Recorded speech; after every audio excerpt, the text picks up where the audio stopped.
ফামান শাআ আত্তাখাযা ইলা রাব্বিহি মাআবা, যে ইচ্ছা করে তাকে রবের মাআব খুঁজে নিতে দাও। ইত্তাখাযা শব্দের অর্থ কোনো কিছু ধরে রাখা, পাকড়াও করে রাখা, শুধু ধরা নয়, একেবারে ধরে রাখা। অর্থাৎ যে আসলেই চায় তাকে পথ আঁকড়ে ধরে থাকতে দাও, যা তাকে তার রবের দিকে নিয়ে আসবে। এখানে আছে মাআব শব্দটি, যা আগের সূরাতেও ব্যবহৃত হয়েছে। আল্লাহ আযজা ওয়া জাল্লা জাহান্নামকে মাআব বলেছেন। এখন তিনি আরও একটি মাআবের কথা বলছেন, যেটা তাদের রবের দিকে ফেরার জন্য নির্দিষ্ট স্থান, যা তাদের কাম্য, যেটা আমাদের লক্ষ্য হওয়া উচিত এই দুনিয়ায়। আল্লাহ আমাদের এমন মানুষদের অন্তর্ভুক্ত করে নিক যারা এই স্থান অর্জন করতে পারে। অর্থাৎ যে চায় সে তার রবের দিকে ফিরুক, তাদের এই আশ্রয় বা স্থান খুঁজে নিতে দাও। এই সূরার শেষের দিকে আমরা আল্লাহ আযজা ওয়া জাল্লা বলছেন, ইন্না আনজারনাকুম। আনজারনাকুম শব্দের অর্থ আমরা তোমাদের সাবধান করেছি। ইন্না আনজারনাকুম এর অর্থ দাঁড়ায় কোনো সন্দেহ নেই যে আমরাই তোমাদের সতর্ক করেছি, অন্য কেউ না। এখানে ইন্নার ব্যবহার ইয়াদুল্লু আলা গায়রিল ফাইল, এটা ফাইল ব্যতীত অন্য কারো দিকে ইঙ্গিত করছে। কাফিররা ভাবে যে মুহাম্মদ আমাদের সতর্ক করছে সাল্লাল্লাহু আলাইহি ওয়াসাল্লাম। কাফিররা সাল্লাল্লাহু আলাইহি ওয়াসাল্লাম বলার নয়, তারা মনে করে মুহাম্মদ শুধু একজন সাধারণ মানুষ, আমাদের সতর্ক করছে। আল্লাহ বলছেন না, বরং আমরা তোমাদের সতর্ক করছি, মানে আল্লাহ তোমাদের সতর্ক করছে। মনে করো না এটা কোনো মানুষের সতর্কবার্তা, এ তো বিশ্বজগতের পালনকর্তার সতর্কবার্তা।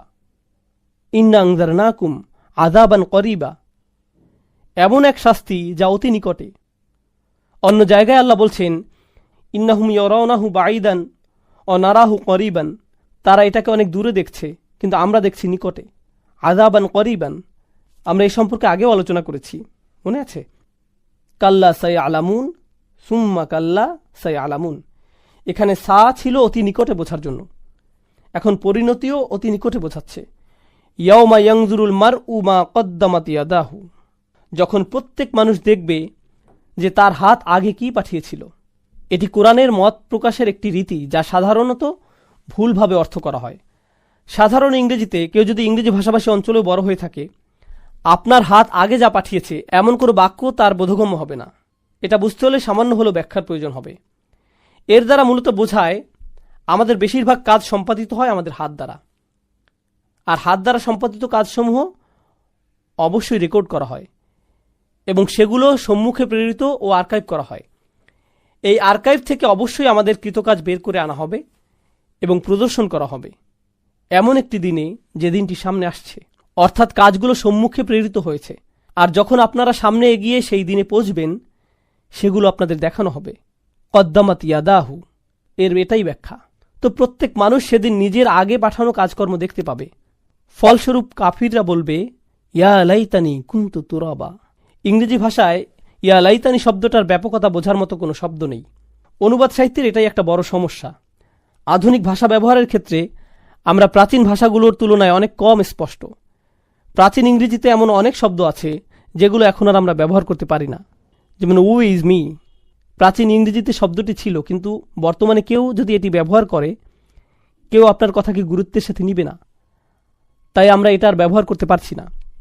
তাই বলা হয়, আধুনিক ভাষা ব্যবহারের ক্ষেত্রে এমন অবস্থায় একজন মানুষের চুপ মেরে থাকা ছাড়া কোনো উপায় থাকে না।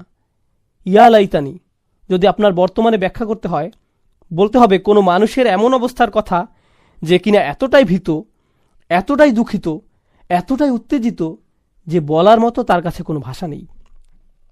আপনি যখন নির্বাক আর হতবিহ্বল, এটা ইয়া লাইতানি। আমরা যখন বাংলায় হতাশা প্রকাশ করি, হায়, ও, অনেকটা এরকম। আরবিতে এমন নির্বাক মুহূর্তের জন্য শব্দ মজুদ আছে, এটা ইয়া লাইতানি। ধ্বংস পতিত হয়েছে আমার উপর, তবে যার উপর এই ধ্বংসের পতন ঘটেছে সে কিছুই বলতে পারবে না। আল্লাহ মূলত এখানে সেই ব্যক্তির অনুভূতির প্রকাশ ঘটাচ্ছেন। কুনতু তুরাবা, হায়, যদি কোনোভাবে আমি মাটি হয়ে যেতাম। তো এর আগে কাফির ব্যক্তি গর্বের সাথে দায়সারা মনে হাঁটছিল, ইন্নাহুম কানু লা ইয়ারজুনা হিসাবা, আর সেই দিন সে ভাববে আমি যদি কিছু নাই হতাম। আর হ্যাঁ, মাটি আরব কালচারে অপমানজনক কোনো কিছু বোঝাতেও ব্যবহৃত হয়। তাই কারো শরীরে মাটি নিক্ষেপ করা বা কারো মুখমণ্ডলে মাটি ছড়িয়ে দেয়া, এগুলো সবই চরম মানহানিকর পরিস্থিতি বোঝায়। কোনো মানুষ সবচেয়ে কম যে জিনিসটা কামনা করে সেটি হচ্ছে মাটির সাথে জড়িত কোনো কিছু, কারণ তার আমিত্ব তাকে মাটির কাছে ঘেঁষতে বাধা দেয়। অথচ এখন যখন সে আল্লাহর সামনে আসছে, সে চাচ্ছে যে সে যাতে মাটি হয়ে যায়, তার কিছুই যাতে আর অবশিষ্ট না থাকে। সবশেষে আমরা এই সূরার শুরুটি শেষ পর্যায়ের সাথে কিভাবে সম্পর্কিত সেটি দেখিয়ে শেষ করব ইনশাআল্লাহ তাআলা। খুবই সংক্ষেপ। এগুলো হচ্ছে কিছু নোট যা আমি শেখ ফাদেল সালেহ আস-সামিরাই থেকে সংগ্রহ করেছি, যিনি কোরআনের সূরাগুলোর মধ্যকার সম্পর্ক নিয়ে অসাধারণ কাজ করেছেন। আম্মা ইয়াতাসাআলুন এই সূরার শুরুতে তারা একে অপরকে কি বিষয়ে জিজ্ঞেস করছিল? কাফিররা উদ্ধত অহংকারী অবস্থায় নিজেদের ভেতরে এ বিষয়ে কথা বলাবলি করছিল। সবশেষে তাদের মন্তব্য কি হল? লা ইয়ামলিকুনা মিনহু খিতাবা, লা ইয়াতাকাল্লামুন, তাদের কোনো কথা বলারই যোগ্যতা থাকলো না যখন সময় আসলো। তাই এখন তাদের বলতে দাও, যখন সময় আসবে তারা চুপ হয়ে যাবে। শুরু আর শেষের মধ্যে এটা স্পষ্ট সম্পর্ক। তারপর আল্লাহ বলছেন, আল্লাযী হুম ফীহি মুখতালিফুন, তাদের ভেতর মতভেদ রয়েছে, প্রবল মতপার্থক্য। একজন মনে করে মৃত্যুর পর কিছুই হবে না, একজন মনে করে উত্থান হবে কিন্তু বিচার হবে না, সকলেই জান্নাতে যাবে। প্রত্যেকেরই কিছু না কিছু ভিত্তিহীন চিন্তাভাবনা বিদ্যমান। কিন্তু সেদিন শুধুমাত্র একটাই মতের সুস্পষ্টতা পরিলক্ষিত হবে, ওয়া ক্বালা সওয়াবা, তারা শুধুই সঠিক কথাটি বলবে। যদি কেউ বলেই সে সঠিক কথা বলবে, যা বর্তমানের সাথে পুরোপুরি বিপরীত।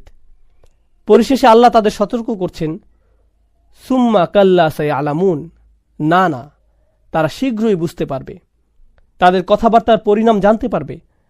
আর যখন তারা তাদের পরিণাম বুঝতে পারবে, তারা কি বলবে? ইয়া লাইতানি কুনতু তুরাবা। এটাই হচ্ছে তাদের অসংলগ্ন কথাবার্তার পরিণাম। যদি তারা জানতো তবে তারা এখনই এমনটা বলতো। যদি তারা জানতো, যদি তারা কোনোভাবে সেসব কথাবার্তার পরিণাম বুঝতে পারত। সুবহানাকা আল্লাহুম্মা বিহামদিক, আশহাদু আল্লা ইলাহা ইল্লা আনতা, আস্তাগফিরুকা ওয়া আতুবু ইলাইক।